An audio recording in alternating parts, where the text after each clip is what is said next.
Good evening, ladies and gentlemen. Welcome to Mufon, LA. Mufon, LA presents an evening with William Hamilton, a Mufon, LA board member, as well as somebody who's come here several times to delight you and entertain you and stupefy you, essentially with regard to an incredible amount of data about the alien bases underground and other stories that are very similar. Tonight he's going to talk to us about extraterrestrial astronomics, and I'll let him define that for you. And I should say it was astronautics, I think. So anyway, without any further ado, here is our own Bill Hamilton.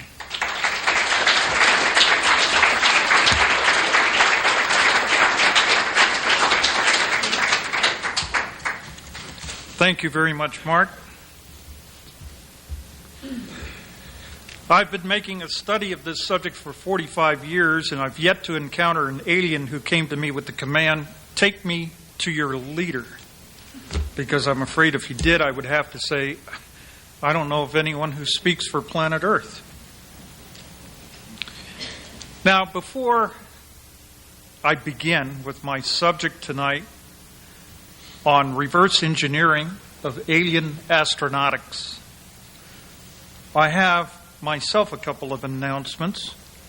One is I brought with me a summary report on the Phoenix sightings, on the Arizona sightings, that has come to be known as the Phoenix Lights. I am writing a book currently on this. I'm about halfway through it.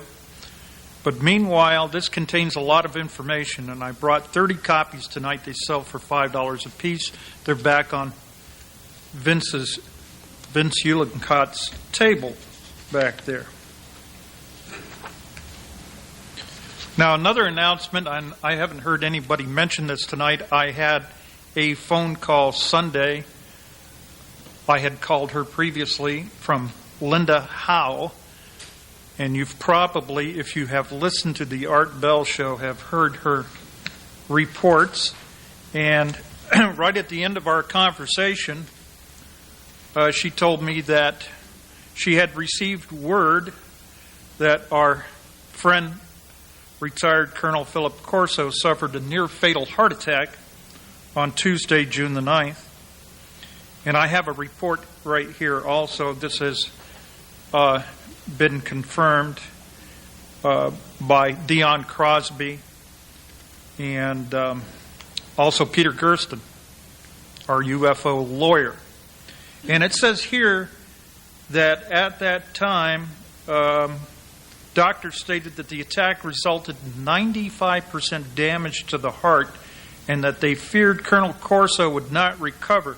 Corso is 83 years old, and he is the author of the controversial 1997 bestseller, The Day After Roswell, in which he states that during the course of his military duties, he personally saw an alien body, alien autopsy reports, pieces of wreckage, and other evidence from a UFO that crashed near Roswell in 1947. At last report, Colonel Corso's condition was greatly improved. Doctors are somewhat baffled by Corso's unexpected recovery and will be watching him closely in the immediate future. Therefore, he's had to cancel his speaking engagement at the Roswell event this year. Oh, another announcement that I need to make is if you haven't already, to pick up an issue or look at an issue of Popular Mechanics. This is an online report here on the web. There is an article in there by Jim Wilson that says UFO sightings continue to defy science and the skeptics. And it's called 6 Unexplainable Encounters. And now they have joined the chorus of voices from ufology that say that the government really knows about UFO sightings. and that there is a cover-up. So that's in popular mechanics.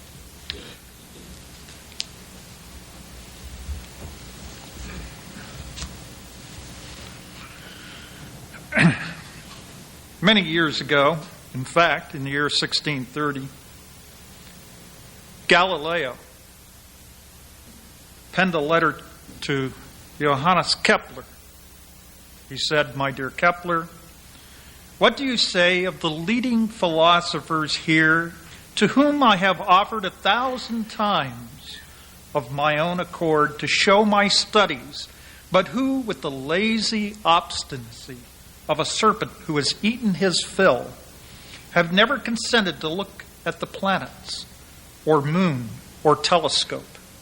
Verily, just as serpents close their ears, so do men close their eyes to the light of truth."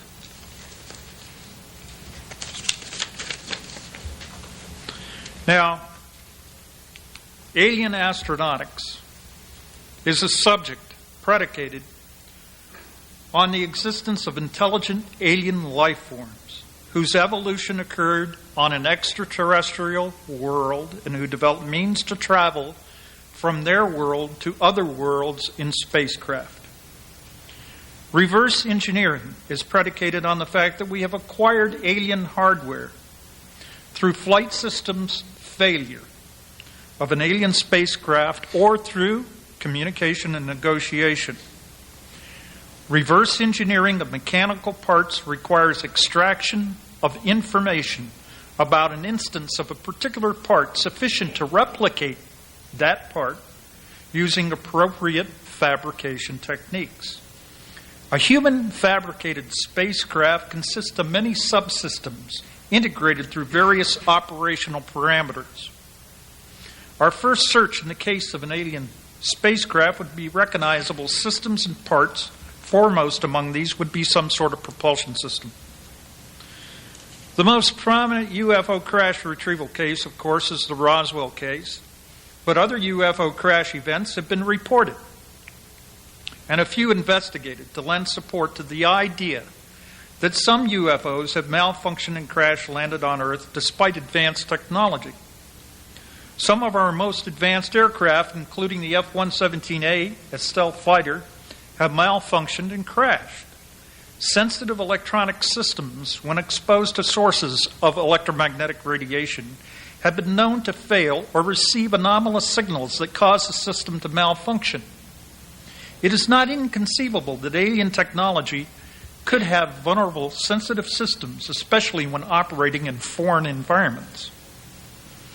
The first objective in the military recovery of foreign vehicles is to examine the vehicle for new and advanced technology, with a view toward reproducing that technology through devising methods of fabrication and manufacturing.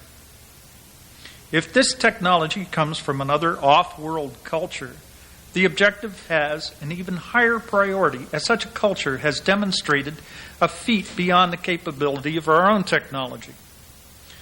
The military thinking on this is to treat such incursions by alien technology as possible hostile and a threat to our national and global security. We must act to even the odds as soon as possible to develop countermeasures to a possible military threat to our systems of defense. This is why reverse engineering becomes imperative, at least in the military mind. Some of the systems that would be studied include the energy or fuel the spacecraft uses for power, the propulsion system, the navigation system, the information systems, the life support systems, the communication systems, and, of course, the weapon systems. In addition to these systems, the actual material structure of the spacecraft would be studied. If the aliens are found wearing flight suits, a study would be made of the material and methods of fabrication. If the spacecraft is able to defend itself through high-speed aerobatic maneuvering or using defensive shields or countermeasures, an assessment of these capabilities would be of prime importance. The study would have to eventually extend into other scientific fields to obtain a broader picture of the alien's origin and mission, which would include autopsies of alien bodies and a profiling of the alien psychology and motivation. In fact, every clever way that you could think of would be used to study the alien and the technology. And all of this would have to be conducted in utmost secrecy so as to maintain a decided advantage in the scheme of things in the global political arena. Reverse engineering is the process of figuring out how a system was made without having instructions or diagrams. Unless the system is very complex, it is often possible to do this without actually having a sample of the system.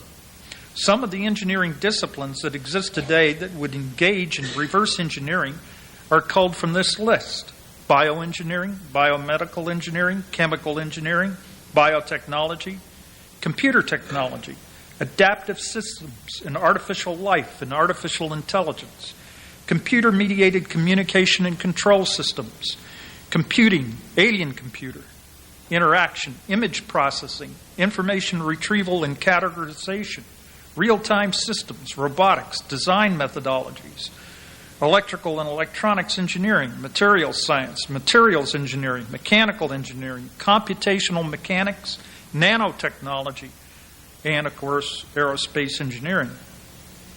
Additionally, unknown systems that may enhance alien psionic interfaces or alien teleportation systems may not even be conceived of within our own technological framework.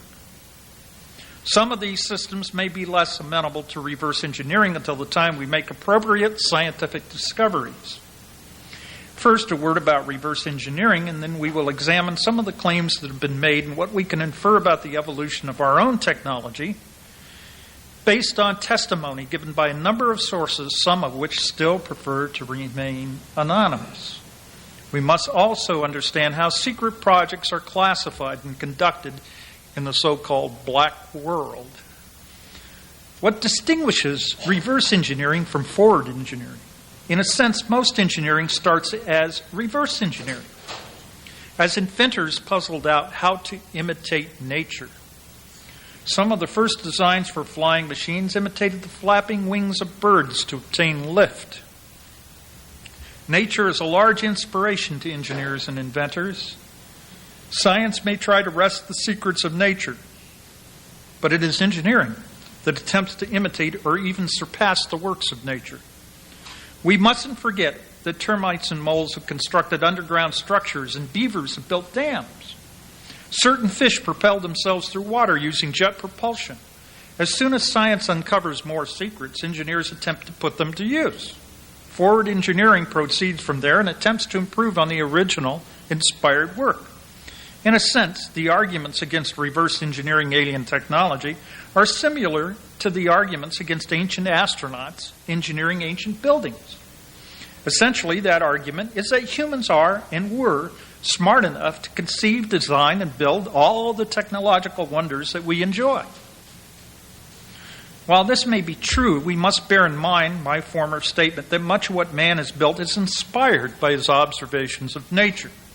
We are not discrediting man's accomplishments by saying that certain technological developments may have been inspired by other preceding technological developments, whether human or alien. The tales of reverse engineering alien technology are based on the reports of UFO crashes and military recovery efforts. There is now quite a list of these, and of course not all of these have been fully investigated. I had an opportunity about 9 years ago to interview, the first time I ever interviewed, an ex-military man who was stationed with the CIC in the Army at Roswell back in 1948. Now, this man agreed to talk to me and tell me his story, and he did so. He took 2 hours to disclose what he had to disclose to me. And he would only do this if I agreed to the interview within the confines of my car with all the windows rolled up and the doors locked He didn't want to go in the house. He didn't want to be near the telephone. He felt that to do so might expose him to monitoring from who knows who. But he was very straightforward, and he was very emotional when he came to certain aspects of his story. Basically, his story was that, and I'm not sure whether he has his timeline right or wrong here, but he said it was 1948. There's some reason to believe that because of some other things that he told me, that he was 1 year off, and that it could have occurred in 1947 on the plains of San Augustine in New Mexico, near Socorro, New Mexico. And I went out there. As usual, the team leader was a colonel in the Army. They were driven to the location, took about 3 or 4 hours, in a bus, and the windows were blacked out. They could not see the surrounding terrain. He didn't know exactly where they were, but this is where he estimated they ended up, in the plains of San Augustine. There, when they arrived at the scene and they disembarked from the bus, they saw a disc about 30 feet in diameter. There were 2 light owls illuminating the area. There were military personnel and what appeared to be medical personnel walking around. Essentially, the bottom line on this was that there were 2 occupants that they had found. One was still alive. They were trying to take care of it. The craft, he went up to feel the hull of the craft. He touched it. And at one point, he rubbed his hand across it, and I've heard this several times before, was that it felt as slippery as a soap film. Apparently, some of the power on the craft was still active, and when they moved it, and they finally moved it onto a flatbed truck, it only took, I think, 3 or 4 men to lift this craft off the ground onto the truck. So it wasn't that heavy. Why wasn't it that heavy? Was it really made out of metals that were that light, or was some kind of a gravity control mechanism still active? I don't know. But he was asked a year later to go on a second retrieval. He had tears in his eyes when he described having carried one of the alien bodies in his arms like this, and it only weighed about 60 pounds. There were about 5'10". There were about a dozen of them. It was a very large craft, about 100 feet in diameter, and had several sections to it. Now, a story like this is very hard to investigate, to check out. Sure, you can look at the guy's records. You can probably verify he was in the Army during that time period, etc. And a lot of people do this as if they think this verifies the story that the person is telling. Not necessarily. It's very difficult to check the story out itself. So, what happens is, over the course of many years, others have come forward to tell stories, and then you note details. And only through the details do I see a correlation and a consistency that tends to verify what these people are saying.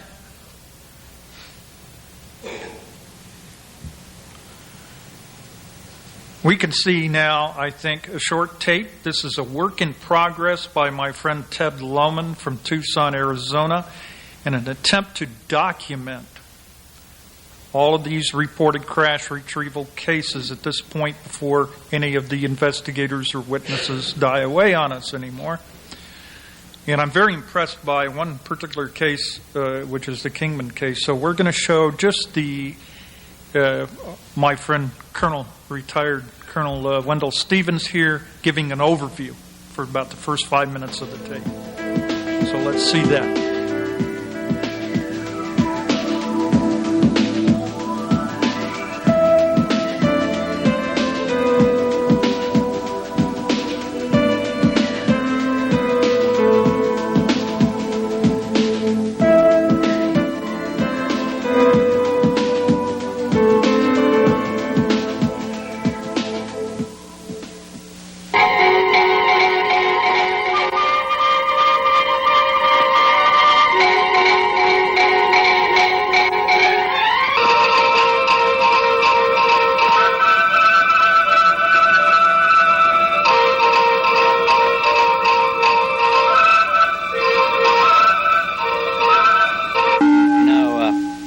Trying to put this all in perspective, I've taken a map cut of New Mexico and plotted the salient features, the important features on it. Here's Dulce, New Mexico.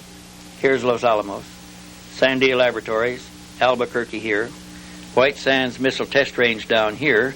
And up here at Camp Hale was the first IPU, Interplanetary Phenomena Unit, organized under the Army to effect recoveries. This was one of the agencies that had the contingency plans to pick up down UFOs after 1947 when they happened.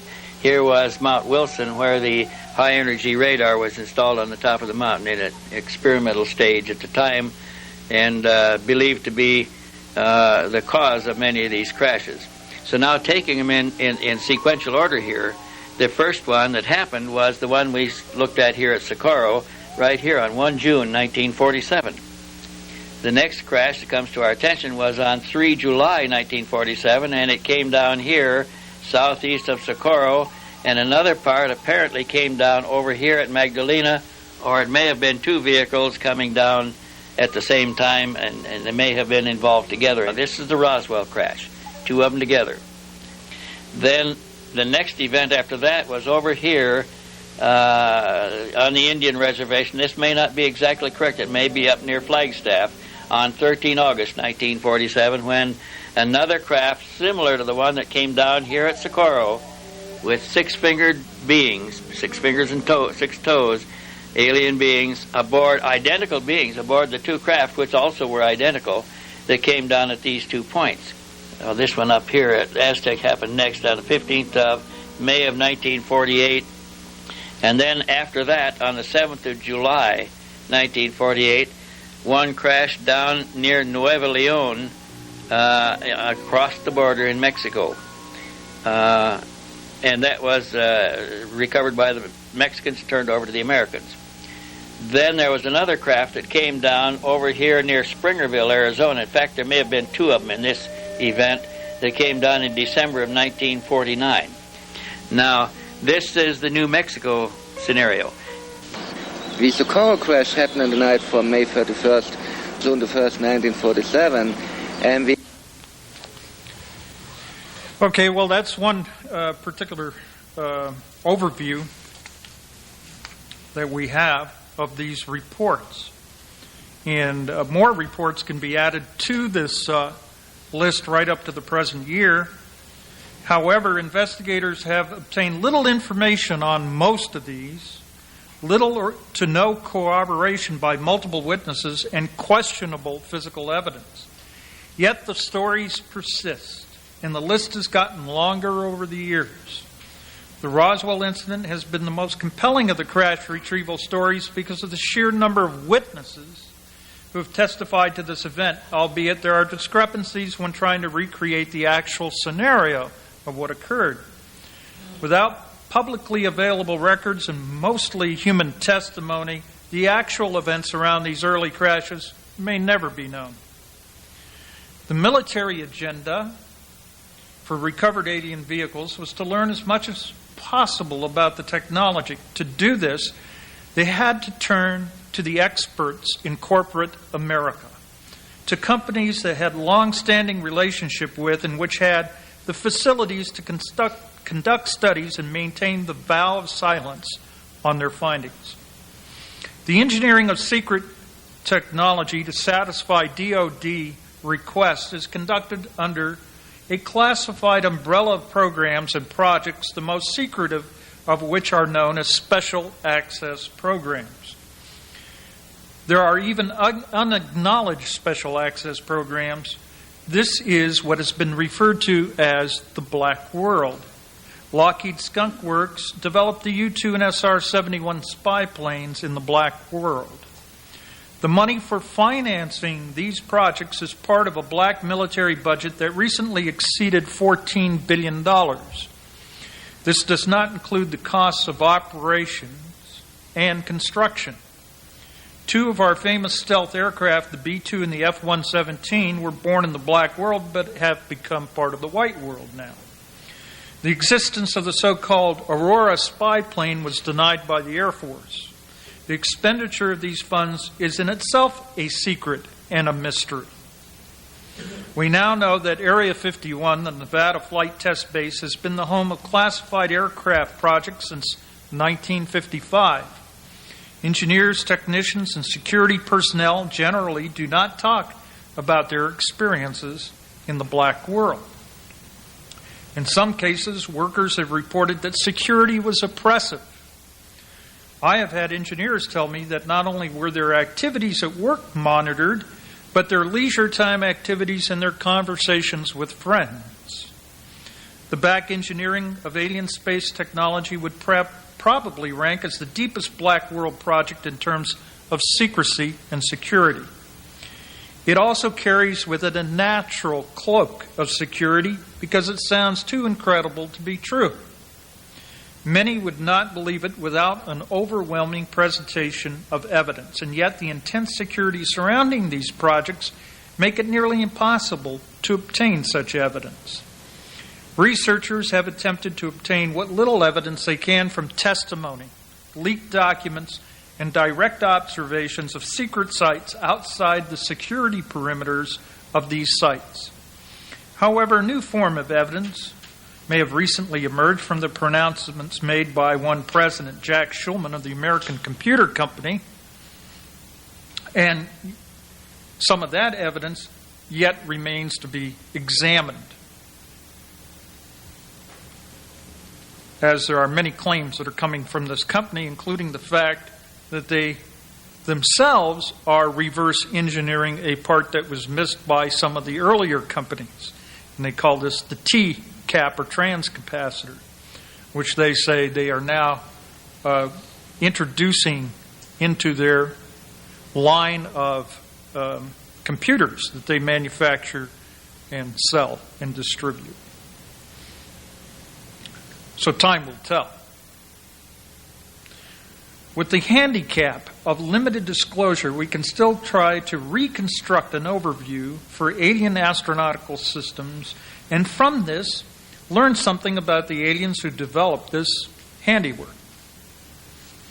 In 1997, retired Colonel Philip J. Corso's book hit the UFO market with a splash. The day after Roswell contained some eye-opening revelations.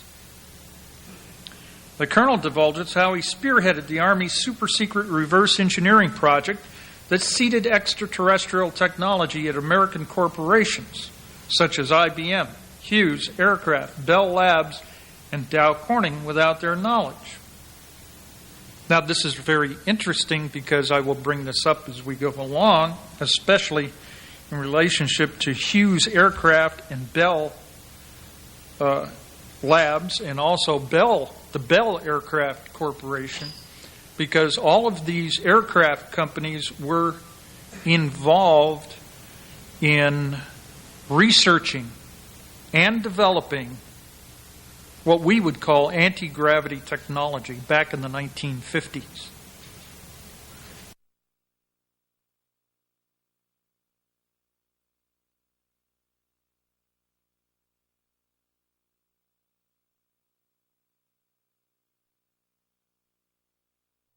We're not keeping this secret. They were bragging about it. It was in the newspapers at the time.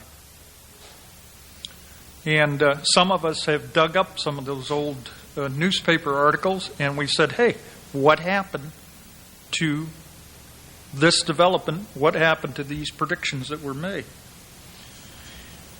Corso describes the devices found aboard the Roswell craft and how they became the precursors for today's integrated circuit chips, fiber optics, lasers, night vision equipment, super tenacity fibers such as Kevlar plastic armor, and classified discoveries such as psychotronic devices that can translate human thoughts into signals that control machinery.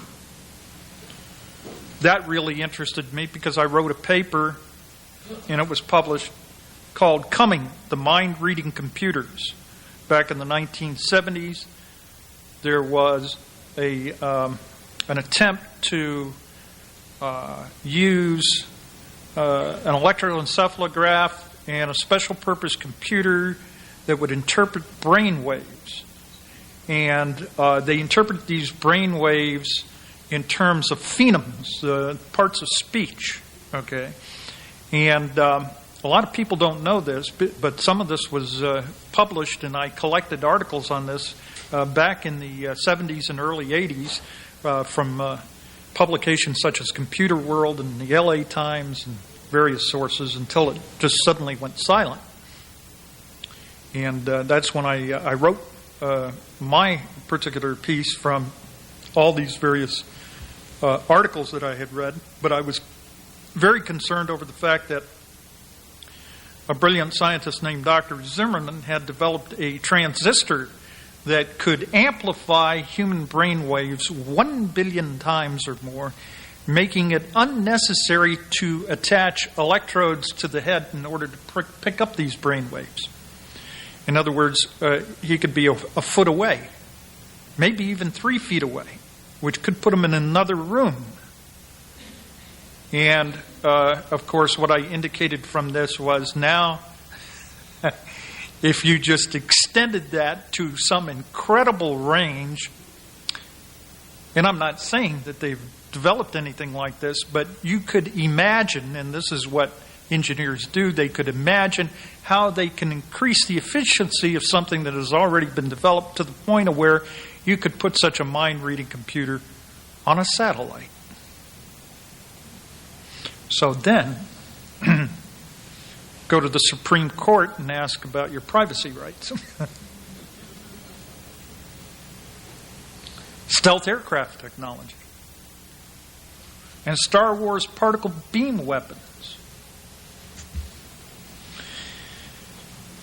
He also discusses the role that extraterrestrial technology played in shaping geopolitical policy and events, how it helped the United States surpass the Russians in space, spurred elaborate Army initiatives such as SDI, the Star Wars Project, Project Horizon, place a military base on the moon, and HARP, and ultimately brought about the end of the Cold War. Now, I find this interesting about placing a military base on the moon, and he did provide some of the paper and the drawings and everything that were done for Project Horizon in the back of his book. And I met a colonel. I was working at the same. He was a colonel in the Air National Guard in Arizona when I was working in Arizona. He was working for the same company I was, and yet I was wondering what he was doing there because he was kind of out of place, but he was programming a PC for him. And on weekends he was driving an Apache Longbow helicopter, sometimes from Phoenix to the Tucson area. And on some of these training flights or whatever they were doing out there, these type of exercises, he had encounters with UFOs. And they even caused his instruments to go haywire. This colonel is a real warrior type guy, and he had a degree in plasma physics. And he was also a consultant to NASA, and he was a consultant to people out at the Palos Verdes nuclear power generating station just 50 miles west of Phoenix. And there were a couple of things that he mentioned. And I went up directly to him to ask whether he had ever worked in underground facilities. And I asked him this cold, and he just looked up at me and said, "Which one?" I said, "I don't know, you tell me." And he said, "Well, I used to ride the Lev." I said, "Pardon me?" I said, "What did you say? A Lev? Do you mean a mag Lev?" And he said, yeah, maglev. And then he started raving about how Clinton knew nothing about this, and Clinton wasn't a military man, and he had no need to know about what was going on underground. And he said the entrance to the system that he took was into White Sands Proving Grounds. The other thing he said was there was a base on the moon. I find that quite astounding. I mean, I have heard astounding things, not only from this colonel, okay, but also probably the highest rank was a retired 3-star general, lieutenant general in the Air Force. And he knew another guy that I was in contact with, and this other guy claims that he worked 7 years on the U.S. anti-gravity program. And I have a fraction of what he told me, and I've got it tape recorded. It's true. Whoa. What a sham the space program is. Because there's another space program going on. A secret space program. And that's what I was attempting to find. In fact, you don't have to go too far to find that there is some secret space programs going on, because they had their own shuttles and their own astronaut crews right out here at Vandenberg Air Force Base, unbeknownst to everybody, and they scuttled a $5 billion facility that was housed there at one time. That was back in the 80s.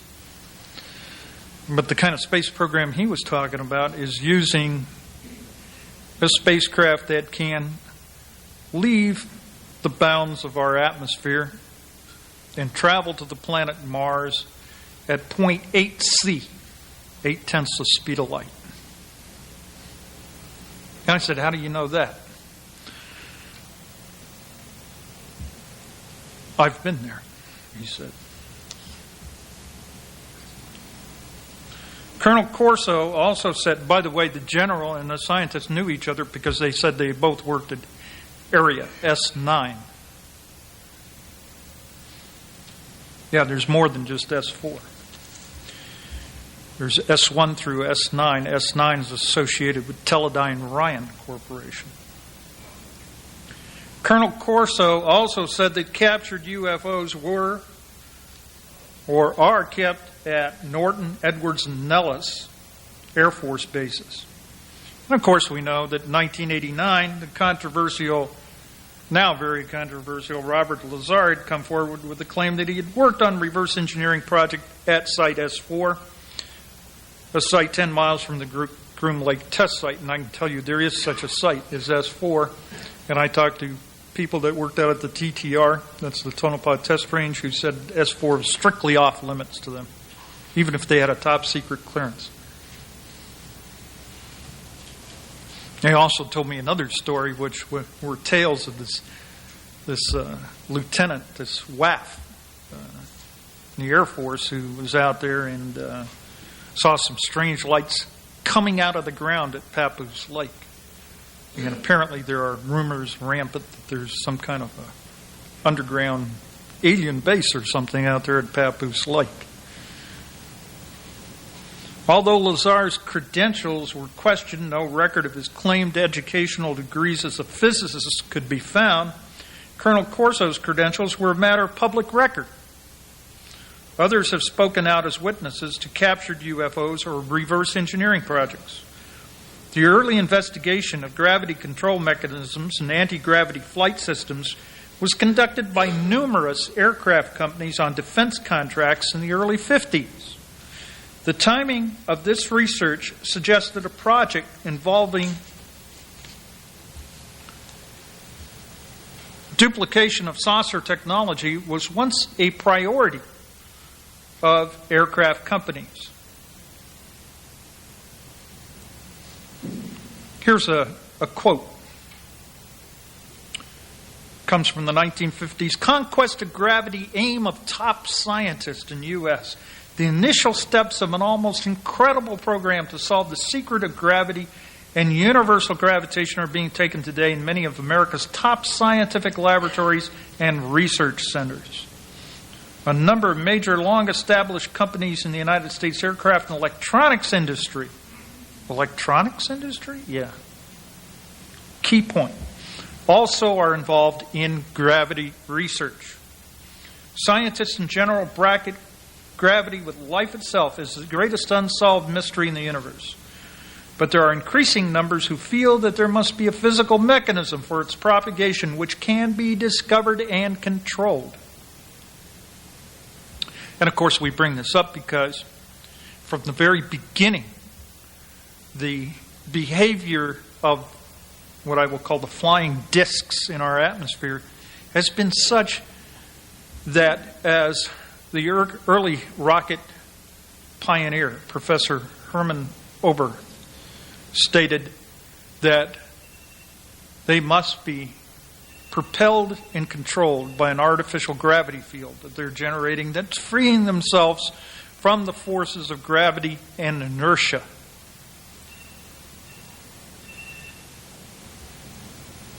Should this mystery be solved, it would bring about a great revolution in power, transportation, and many other fields than even the discovery of atomic power. The influence of such a discovery would be of tremendous import in the field of aircraft design, where the problems of fighting gravity's effects has always been basic. Eugene M. Gluhareff. He was president of Gluhareff Helicopter and Airplane Corporation in Manhattan Beach, California, showed, and this was in November 21st, 1955, in the New York Herald Tribune, by the way, showed a saucer-shaped aircraft or spaceship for exploring far beyond the Earth's atmosphere and gravity field. Mr. Gluhareff portrays it operating at moderate speed over the New York-New England area and notes that in the painting, a propulsive blast of the electron beams from the rear of the saucer is visible, giving the saucer a translational force. Scientists today regard the Earth as a giant magnet. Many in America's aircraft and electronic industries are excited over the possibility of using its magnetic and gravitational fields as a medium of support for amazing flying vehicles, which will not depend on the air for lift. Spaceships capable of accelerating in a few seconds to speeds many thousands of miles an hour, and making sudden changes of course at these speeds without subjecting their passengers to the so-called G-forces caused by gravity's pull, are also envisioned. Very interesting. How come those who have been abducted or contacted by the occupants and pilots of these UFOs report when they are on board these craft, and these craft are in motion, and this is demonstrated to them visibly, that they feel no sense of motion. No more motion than you feel as you're sitting in your chair, moving with the Earth through the universe. And the Earth has an elliptical orbit around our sun and does accelerate. It has an angular acceleration around the sun. And yet we don't feel these accelerated forces because we are coupled and embedded within the gravitational field of the Earth. In other words, all atomic structure is uniformly accelerated, and there is no inertial lag in such an acceleration. We are not familiar with such types of acceleration in our transportation systems. We always feel that inertial lag in our jets, in our aircraft, in our cars. And yet, in a saucer, the reason why, and there was a great question as to how this saucer, if it was occupied, could propel itself at this tremendous velocity and do a sudden right-angled turn, without squashing the occupants against the wall. Or, even better yet, retaining its structural integrity with the tremendous forces that would be acting on it, unless it was generating its own field, which was insulating it from these external forces. William P. Lear, father of our my good friend John Lear, inventor and chairman of the board of Lear Incorporated, has been going over new developments and theories relating to gravity with his chief scientists and engineers. Lawrence D. Bell, founder and president of Bell Aircraft Corporation, built the first supersonic jet aircraft that were tested, like the Bell X-1 out here at Edwards Air Force Base of Buffalo, using a Japanese ivory ball to illustrate his view that humans before long will operate planes outside the Earth's atmosphere, then outside the gravity field of the Earth.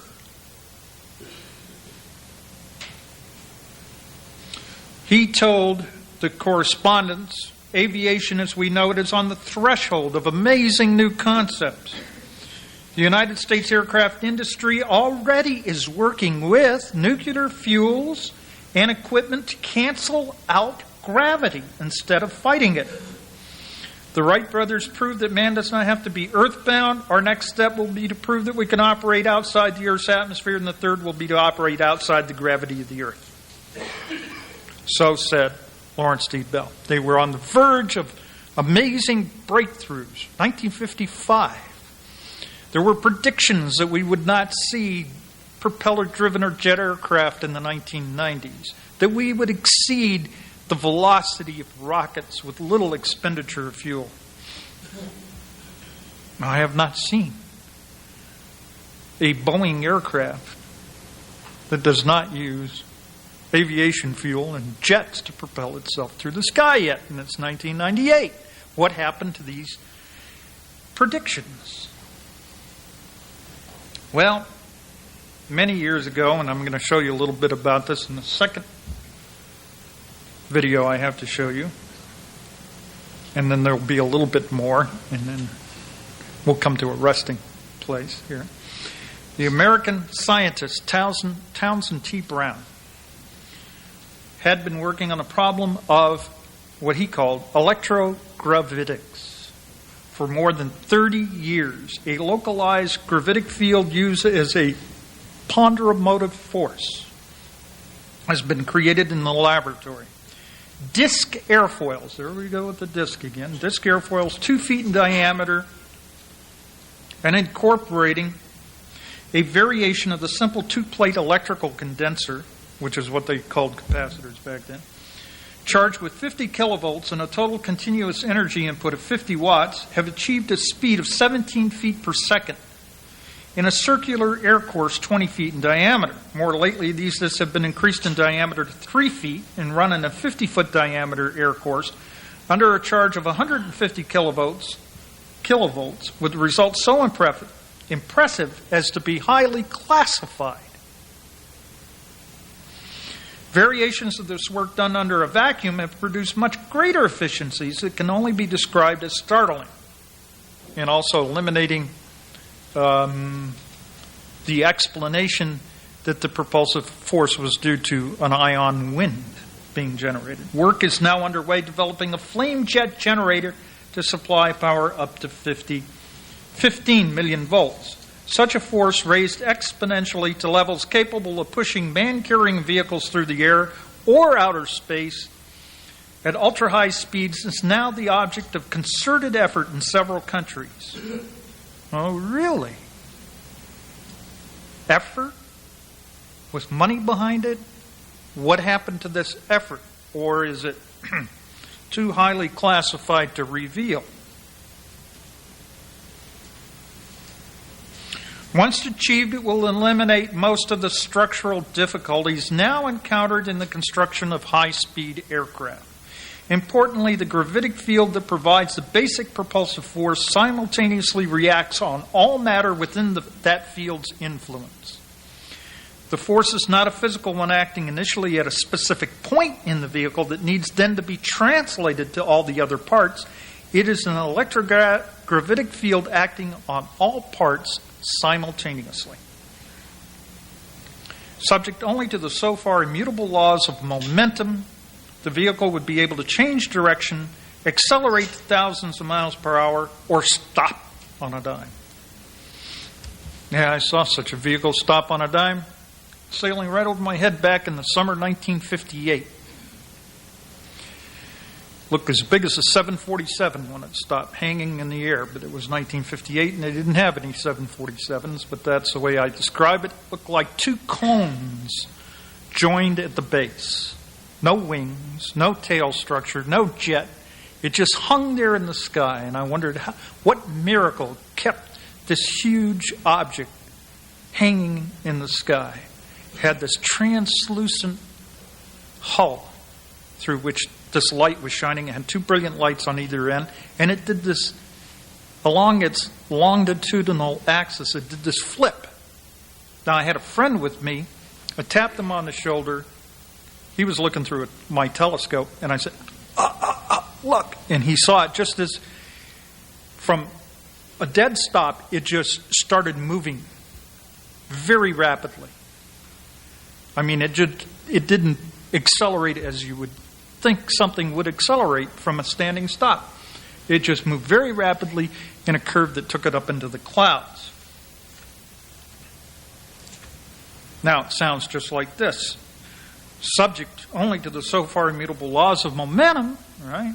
The vehicle would be able to change direction, accelerate to thousands of miles per hour, or stop. Changes in direction and speed of flight would be affected by merely altering the intensity, polarity, and direction of the charge. That's why the electronics companies got into it. The communication possibilities of electrogravitics, as the new science is called, confound the imagination. There are apparently in the ether an entirely new, unsuspected family of electrical waves similar to electromagnetic waves in basic concept. Electrogravitic waves have been created and transmitted through concentric layers of the most efficient kinds of electromagnetic and electrostatic shielding without any apparent loss of power. What happened to those experiments? There's evidence, but not yet proof, that these waves are not limited by the speed of light. Thus, the new science seems to strike at the very foundations of Einsteinian relativity theory. But the word's afoot now about the government and private interests is growing and gathering momentum with the logarithmic acceleration. Of course, there is always a possibility that the unexplained 3% of UFOs, as the U.S. Air Force calls flying saucers, are in fact vehicles so propelled, developed already and undergoing proving flights by whom? U.S., Britain, Russia? However, if this is so, it's the best kept secret since the Manhattan Project. What I would like to do now is, and then I have one other item here that I want to go on to what NASA is doing now with all of this. So if we can show the second, do we have the second tape queued up? Sure. Okay. Up here where you want to be on. I think we should be if we just. This is some rare footage. On the thanks foundation to of innovative thinkers and inventors like Tesla and Morgan, the modern age of free energy research began. In the 1950s, as waves of flying saucer sightings occurred throughout the United States, and while an infant space program was trying to catch up with the Russians' launch of Sputnik, a man named T. Townsend Brown was busy on experiments that defied conventional understanding about electricity, gravitation, and propulsion. Along with doctors Paul Byfield and Agnew Bonson, Brown took high voltage to the next extreme. In this rare home movie, the earliest experiments in electrogravitics are recorded.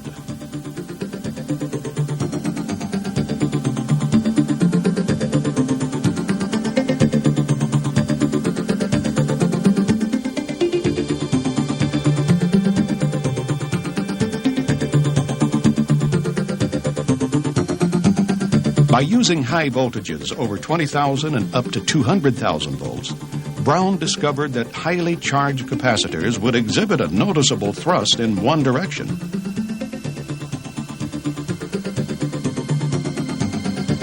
Although awarded a patent for his electrokinetic generator, no one has ever reproduced his experiment until recently. Larry Davenport, shown here demonstrating his replication of Brown's electrokinetic apparatus, explains. But when I first began to read Brown's stuff, I didn't quite understand the difference between the ion wind devices, which there's a lot of them out there, and some of them are very efficient as far as producing ion wind, and his particular apparatus. I finally decided to do Brown's work in 1994. I looked at his device. I'd tried several different things, and they hadn't worked, and I thought, well, Brown is supposed to be the pioneer of this, or so the people that make the claims and that get the patents, they always refer to his name. So I thought, I'll go back and I'll try to do this. Getting it balanced was real important. His method of propulsion specifically was using the charge separation, high voltage charge separation on a vehicle. He found that circular craft were better for that application than winged craft. However, recently we found through Dr. Paul LaViolette's research that the B-2 bomber actually seems to qualify as an electrogravitic craft. The military has admitted that it electrically charges the forward leading edge of the wings. There's also a very high dielectric being used. Depleted uranium is used on the forward edge of the wings. And whether or not there are other applications for that technology and that design, we're recognizing that because the exhaust gas is also negatively ionized, that all of a sudden we have the high voltage charge separation that's necessary to provide an extra propulsive force, especially at high velocities. So electrogravity in that aspect is a very simple process, but does provide a good amount of force for a very small amount of energy input. As with many other promising inventions developed during the Cold War years, the National Secrecy Act prevented scientists like T. Townsend Brown from commercializing or even publicizing any technology which could potentially be interpreted as having a military application.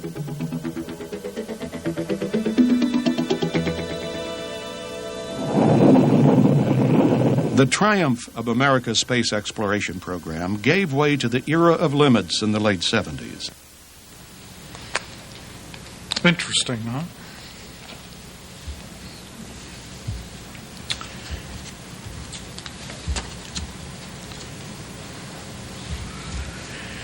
In August 1997, a NASA workshop was held to assess the prospects emerging from physics that might lead to creating the ultimate breakthroughs in space transportation. Propulsion that requires no propellant mass, attaining the maximum transit speeds physically possible, and breakthrough methods of energy production to power such devices. Because these propulsion goals are presumably far from fruition, a special emphasis was to identify affordable, near-term, and credible research that could make measurable progress toward these propulsion goals. Experiments and theories were discussed regarding the coupling of gravity and electromagnetism, vacuum fluctuation energy, warp drives and wormholes, and superluminal quantum tunneling. Preliminary results of this workshop are presented along with the status of the Breakthrough Propulsion Physics program that conducted this workshop. And this Breakthrough Propulsion Physics program, now instituted by NASA, is headed up by Mark G. Millis of NASA Lewis Research Center, Cleveland, Ohio. Now, the workshop had three very interesting goals. One was to discover new propulsion methods that eliminate or dramatically reduce the need for propellant. This implies discovering fundamentally new ways to create motion, presumably by manipulating inertia, gravity, or by any other interactions between matter, fields, and space-time. Now, it sounds to me like suddenly somebody in NASA has picked up the ball wherever it was dropped back in the 1950s by the aircraft companies, but is now proceeding in the light of day, you might say. And I know of at least two individuals associated with UFO research that have provided input to this Breakthrough Propulsion Physics program. One of them is Dr. Hal Puthoff, and the other one is Alan Holt from NASA in Houston. In fact, I gave a presentation of Dr. Holt's workshops back in Houston in 1980 on propulsion. And speed is another goal. Discover how to attain the ultimate achievable transit speeds to dramatically reduce travel times. This implies discovering a means to move a vehicle at or near the actual maximum speed limit for motion through space or through the motion of space-time itself. And energy, discover fundamentally new modes of onboard energy generation to power these propulsion devices. This third goal is included since the first two breakthroughs could require breakthroughs in energy generation, and since the physics underlying the propulsion goals is closely linked to energy physics. And there's much more on this. And the intent behind this is very interesting. In fact, some of the programs in NASA now are getting very, very interesting. One is to build, by the way, a telescope that will orbit the Earth, a kind of interferometer system. In other words, two telescopes that are separated from each other by some distance, which can look deep into the cosmos, and like what Hubble accomplished very recently, to image a planet around another star, and maybe not only do that, but to look for principally terrestrial type planets whose spectral characteristics would indicate that all the elements are present on such a terrestrial planet to support life. The case for extraterrestrial life in the past decade has gotten much stronger. Recently, by the way, one of the SETI scientists, that's that group of scientists that's looking for signals from extraterrestrial civilizations and doesn't like to mix with us people here in the UFO crowd, those people. One of these scientists, who, by the way, has also been a guest on the Art Bell show, has revealed that there are 100 or over 100 suspect signals the SETI researchers have received through their instrumentation. And these are definitely, he said, artificially generated signals, and they're trying to discover what their source is. Now, because we have found also the possibility, a real possibility for life to be found on the planet Mars and on the satellite Europa, and we have seen that water, that precious commodity that life needs, is more abundant than we had known in this universe. It's much more abundant ingredient than we knew 40 years ago. There is water probably hidden in the permafrost layers underneath the surface of Mars, in the polar ice caps. We know there's water underneath the ice on Europa. We may find water on other satellites within our solar system. This increases the chances for water to be found on extrasolar planets somewhere in our galaxy. In our galaxy, well, there's differing figures that our galaxy has somewhere around 100 to 200 billion stars, and at least 5% of that population of stars is a star that is similar in sequence, on the sequence, to our own type G star, our sun. And this allows for the possibility of many, many millions of worlds that could be out there. Planetary systems that have life. Now, the trick is whether conditions were such that intelligent life evolved, an artifact-making life form. But see, we have even further complications than this. when it comes to UFO phenomena, because there is, even when making a study of the high strangeness of some UFO phenomena, there's an indication that what we see of the universe may not be all that there is of this universe. And that there is something beyond which we can see and what we can touch and sense.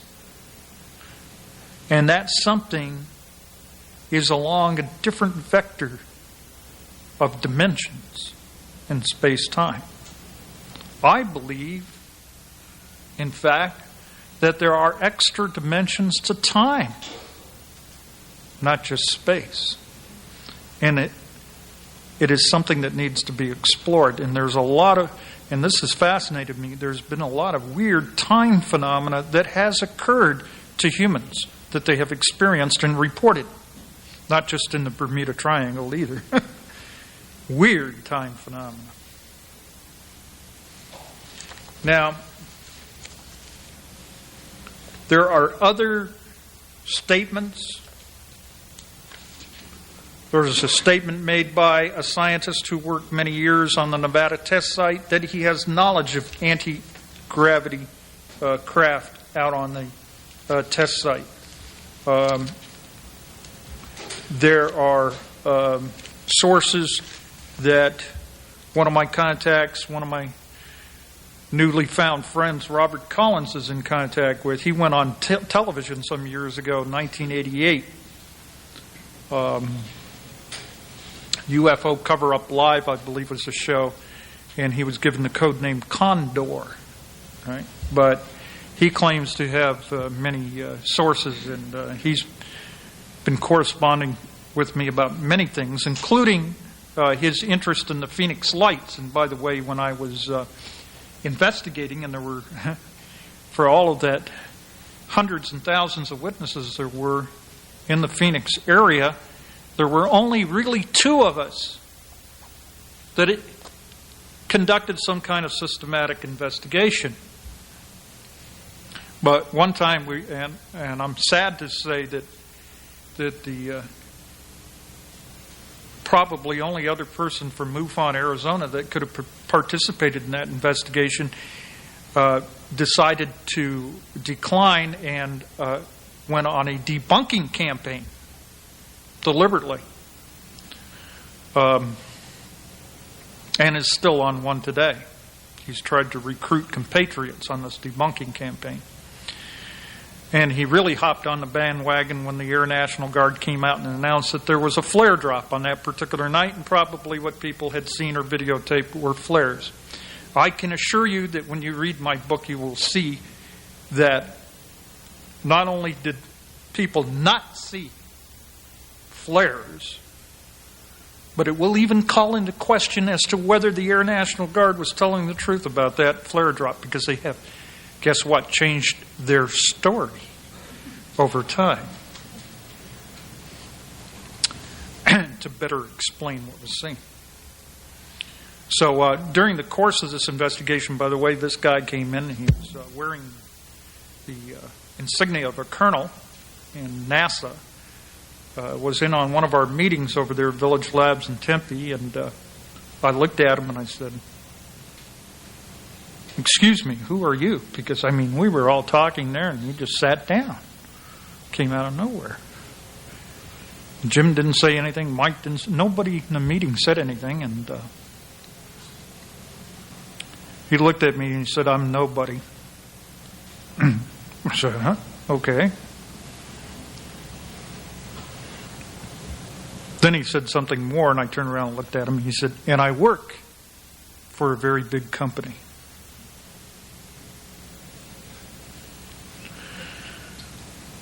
Then I said, "Well, you know, we were out here." I was pointing to a map. We had maps laid out. We had position and locations, some of which you'll read about in this report if you get one of these reports, of where what we saw, what we believe was a formation of orbs were seen, which is just south of Ahwatukee near the Estrella Mountains there, south of Phoenix. And by the way, these orbs have now are being reported from all over the world in many, many states. And in fact, we have them out here in the California desert, and they've been seen for the last few years out there in various parts of the Antelope and Apple Valleys. And because I had seen them before, I had recognized what we were looking at that particular night. They were definitely not flares, no smoke, no flames, no parachute, no aircraft in the vicinity of these formational lights. And some Indians whose story is not taken seriously were standing right below them, right there on the Gila River Indian Reservation, looking up at the formation as they lit up. And they've also been seen associated with the big black triangles. And one of these big black triangles, probably one of the most enormous craft ever witnessed, flew over the eastern part of the valley, over Mesa, over Scottsdale, over Mesa, over Chandler, over Gilbert, and over Casa Grande. And that particular night, it was estimated to be, by some very good estimates, 2 miles in span. Large enough to be a floating airport in the sky. Far larger than any type of aircraft we have.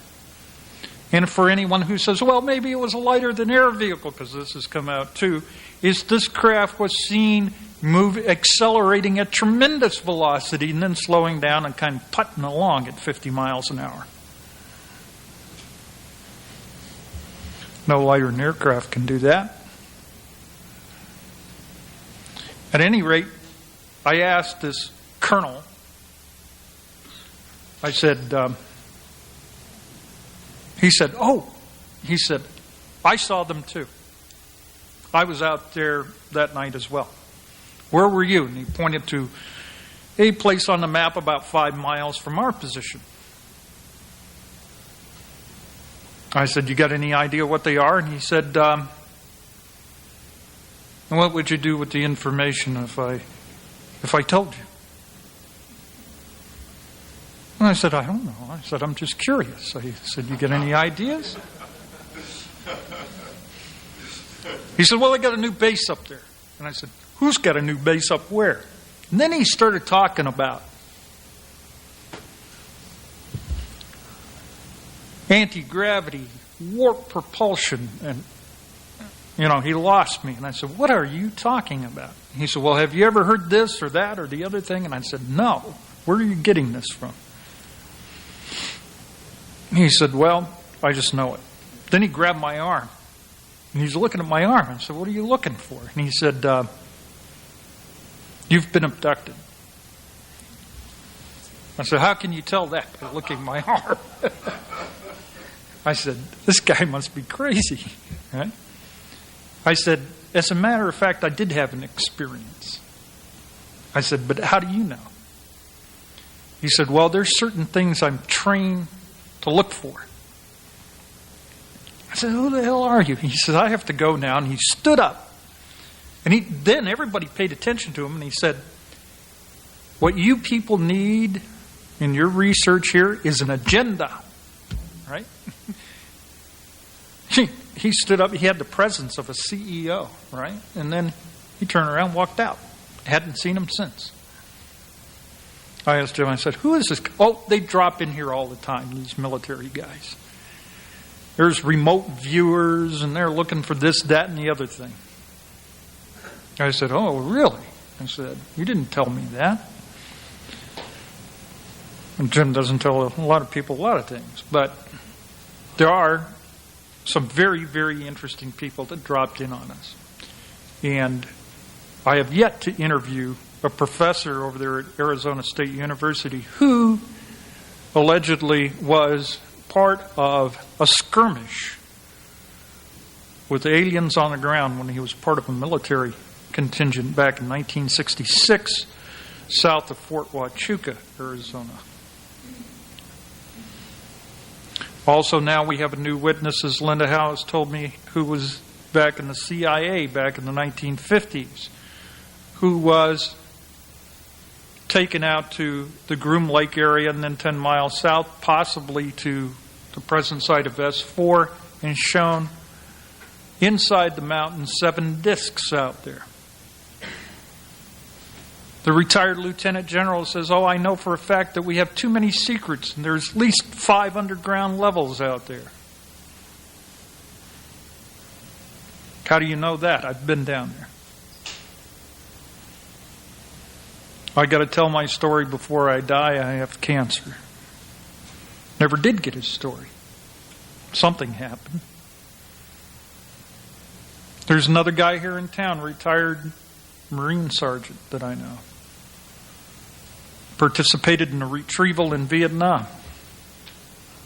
His father, he said, a lieutenant commander in the Navy stationed in the Pentagon during the Eisenhower era, accompanied Eisenhower out to Edwards Air Force Base in 1954 when, according to his father, he saw Eisenhower standing 3 to 5 feet away from a human-looking extraterrestrial that just had stepped down a ramp from a 100-foot disc that had landed out there in February 1954 when they shut down the base for 3.5 days.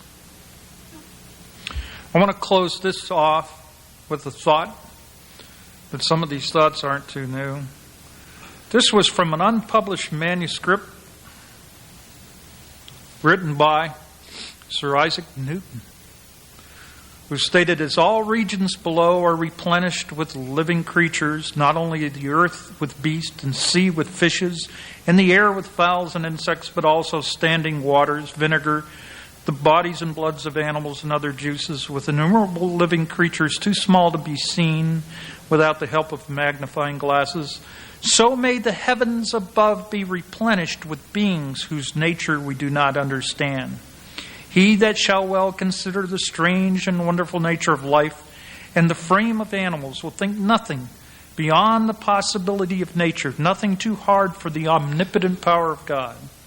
And as the planets remain in their orbs, so may any other body subsist at any distance from the earth, and much more, may beings who have a sufficient power of self-motion move whither they will, place themselves where they will, and continue in any regions of the heavens, whatever, there to enjoy the society of one another, and by their messengers or angels to rule the earth and converse with the remotest regions. Thus may the whole heavens, or any part thereof, whatever be the habitation of the blessed, and at the same time the earth be subject to their dominion, and to have thus the liberty and dominion of the whole heavens. And the choice of the happiest places for abode seems a greater happiness than to be confined to any place whatever." Wow. Isaac Newton talking about extraterrestrial beings moving at will from one place to another, enjoying each other's society. Interesting. The more we learn, the more we realize we have yet to learn. Thank you.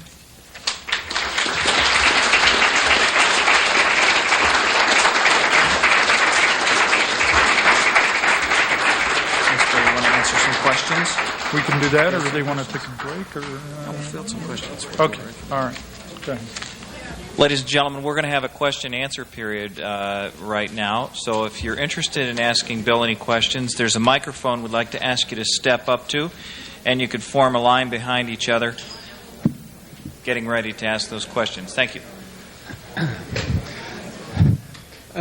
Yes, Bill. There was an article in the recent May-June issue of Nexus magazine by Richard Boyland about a alien liaison telepath by the name of Michael Wolff, and he mentioned your name.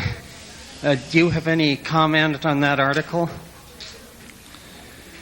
Well, he probably mentioned my name because I had many hours of telephone conversations with Michael Wolff.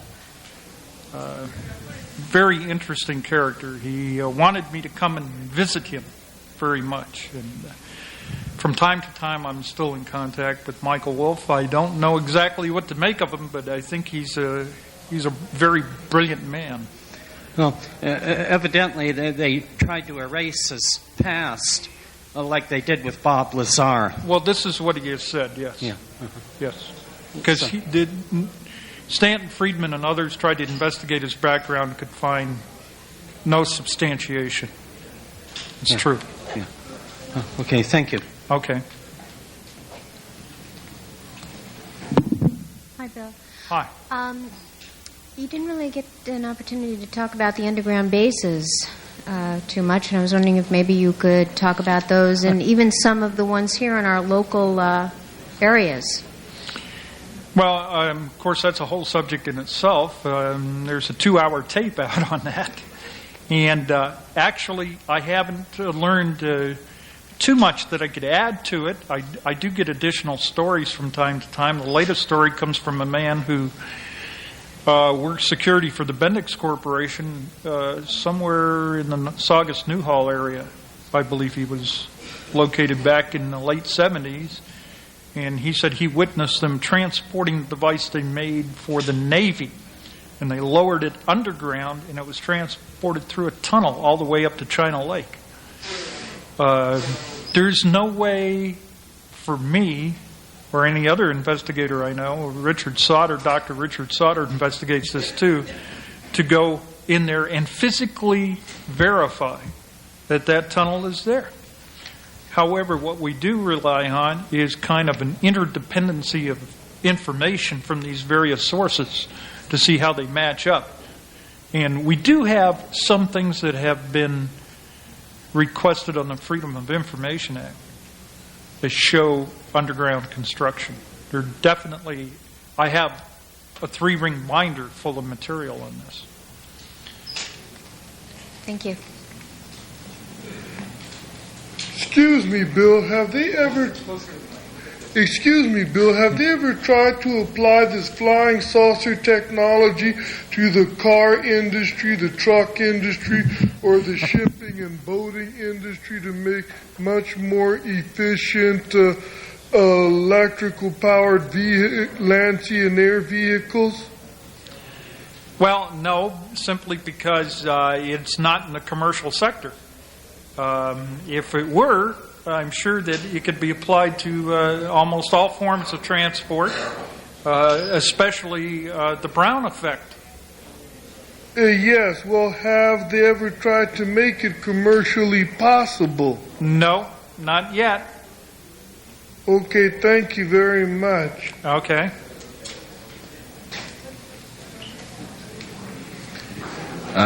First of all, the underground 2-hour tape is fabulous, and I have it, and thank you very much for that. I think it was on that tape, or on the tape that I had, there was mention of a gentleman by the name of Paul Benowitz. Is that a name familiar to you, and has anything more been discovered about his situation? Paul Benowitz, yeah, he's been, he was interviewed by a few people in the last few years. And from this, they learned that he was writing a book. We have not seen that manuscript. I have not heard anything more about it in, let's say, the last 3 or 4 years. Okay, thank you. What was the source of the unpublished quote from Newton that you used to end your presentation? What was the source of the unpublished quote?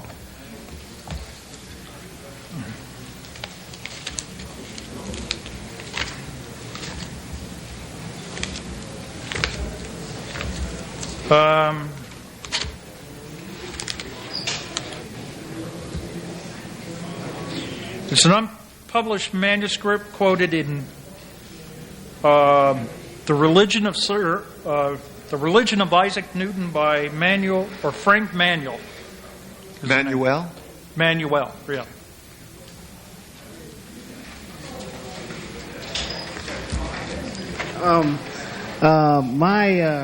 My question is about Mr. Corso. I've always had a big question in my mind as to why I believe Eisenhower was experienced something or was told something But, it's been 50 years since then, and still you don't find any of the circle that Eisenhower was part of willing to become frustrated to the point to where they want to talk about this. You know what I'm saying? Oh, yeah. In terms of Eisenhower's personal conversations. My observation is I look at Mr. Corso, and he, is close to the same time period, of the Roswell and the overflights in Washington in the 50s. Could this possibly be a way of the older security people that were grouped around Eisenhower, the frustration, the indignation that they might feel? Could it be their way of saying, since we can't get anything on record from Eisenhower or from Carter or whatever, that or Goldwater, to use Corso to put this book out and say, yes, something is going on, as if a way, to kind of satisfy the older security people that were there in the 50s and that have had to remain silent all these years? I mean, in other words, what I'm saying is there anything more to looking beyond or deeper into why Corso decided to come forward now? Well, I can't say that there is, and I did have an opportunity to sit down and have meals with Colonel Corso when we were both at a conference in Italy, and I got to know him then. And he indicated at that time that he did all of this coming forth on his own, but he did know of other retired military officers who had knowledge of this, and he just indicated they would have to decide whether they came forth on their own or not. And I believe there is another person who's coming out with a book here pretty soon, and probably when it does come out, there's going to be a lot of questions about him. So we'll see how this develops. All right, thank you. Mm-hmm. I just wanted to say I felt your whole lecture was extremely interesting, and you said some very striking things about time and other dimensions of time, and I was trying to interpret that. I was thinking that perhaps you meant something to the effect there might be alternate universes or something along those lines, and I have been trying to research time travel and been reading a lot about it and thinking about it and have some what I would consider evidence that it does occur, and have found myself somewhat frustrated with trying to pursue an organized investigation. I'm wondering, for a UFO sighting, it's fairly clear that there's a protocol and so on within MUFON that one would pursue, but I haven't found any, organization or group of people that are really interested in systematically studying time travel. That's true. Was wondering if you had any suggestions along those lines, and also was very curious about what you meant by other dimensions of time. Well, yeah, there are certain individuals that are interested in this phenomenon. I mean, both professional scientists and amateurs who are in touch with Jerry Decker and the people at KeelyNet and some of those contacts. And there are people who've come forward with extraordinary claims about traveling through time. But mainly what I'm kind of referring to is in the realm of human experience and the paranormal. There have been individuals, and quite credible individuals, who tell of episodes where something strange happened, and there's certain indications as to what this might be, but they would step into another time, usually of the past, and they would be there for a limited length of time and return.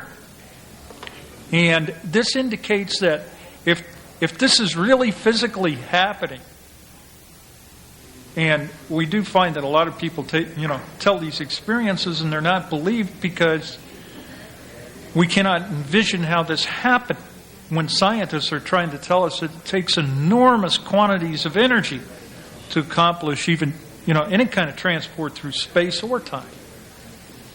So that's why it's looked at with some skepticism. But I take the other view. I say let's study human experience because, in fact, the late Martin Caden, who wrote Ghosts of the Air, if you read that book, you'll find that he mentions and was fascinated with time anomalies too, connected with aircraft. So it's a very interesting subject. And I'm sure that, I know there was a guy in Oregon that tried to start a group to study time anomalies, but I don't know what happened to it. Okay, well, I appreciate that. Just have to keep looking. Okay, thank you so much. Yeah.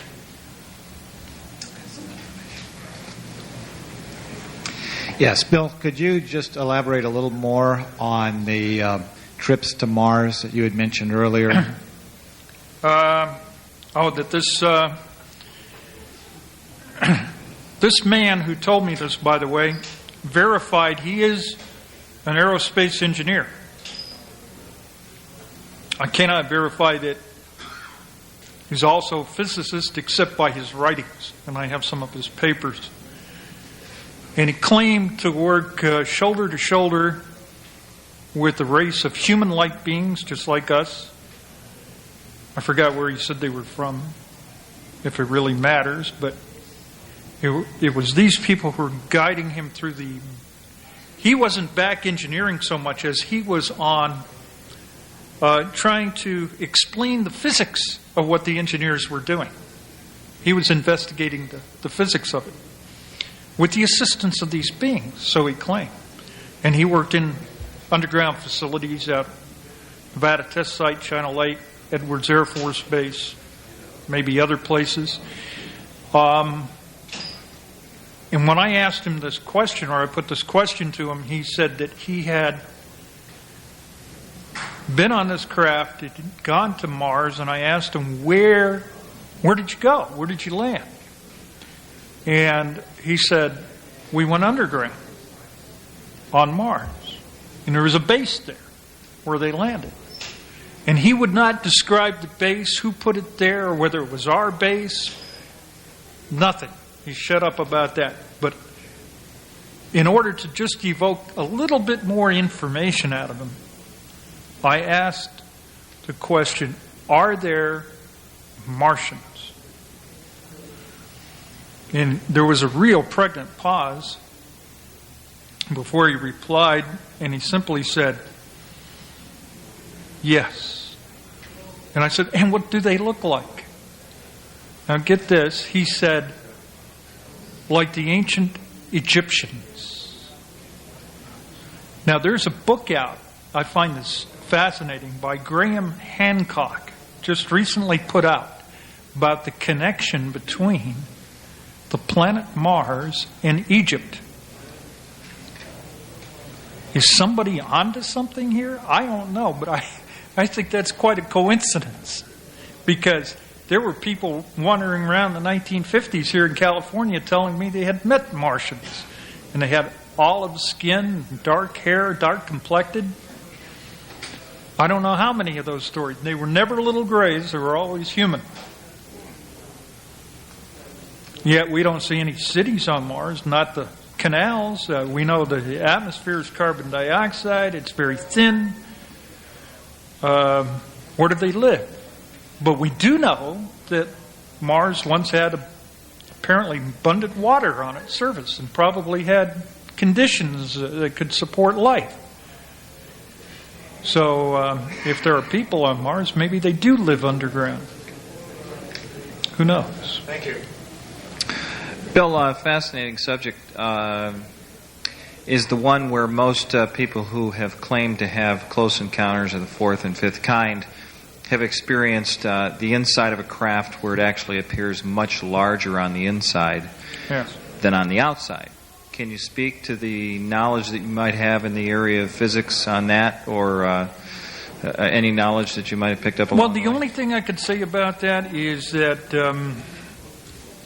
Dr. Henry Monteith made a presentation at one of the Mufon symposiums. He's a mathematician that works at Sandia National Laboratory, or did work at Sandia National Laboratories.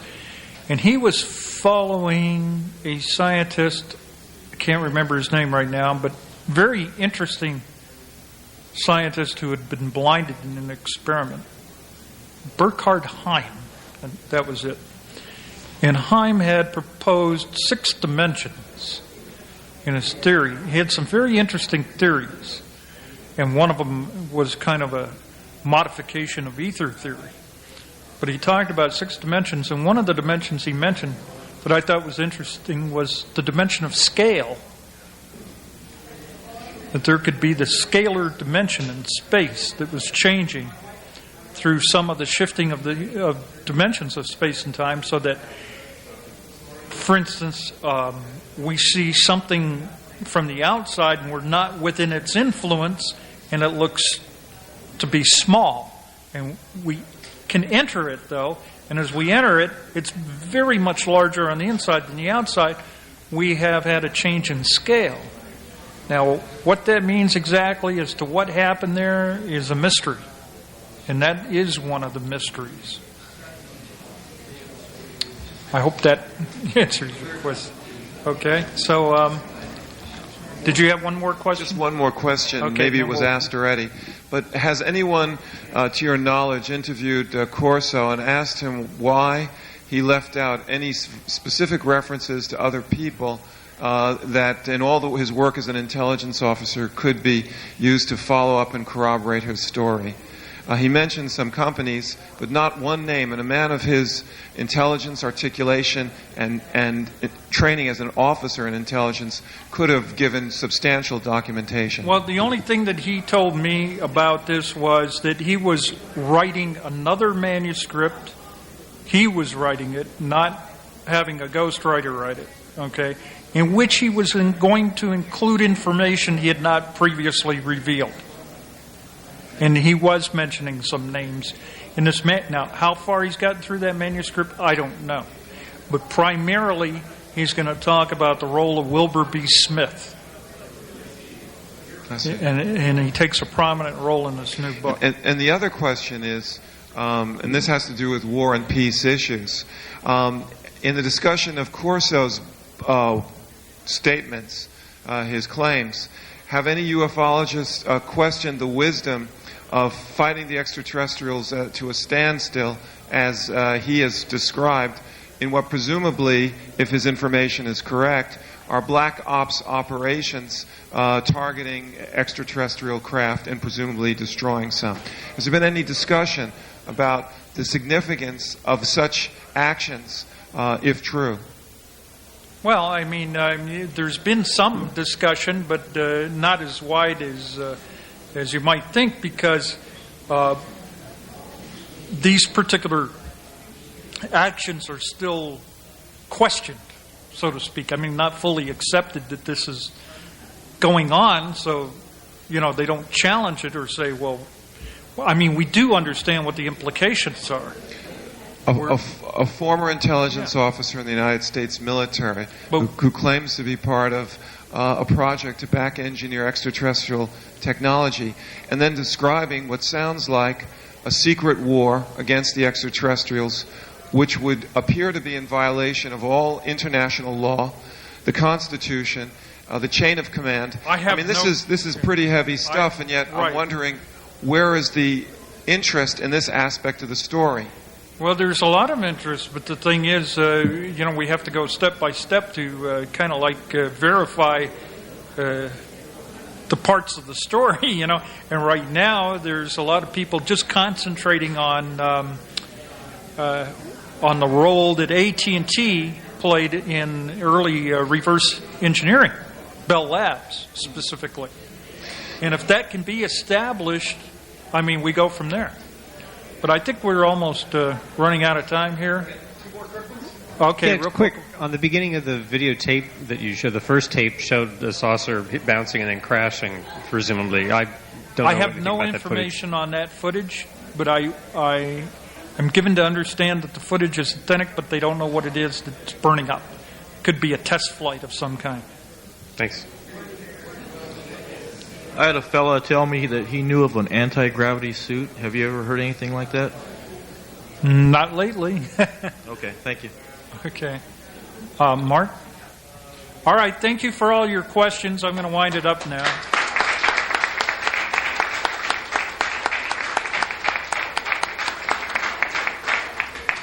Thanks very much, Bill. Ladies and gentlemen, there are videotapes that will be available shortly. Within minutes of the end of our presentation here. So, okay, and most of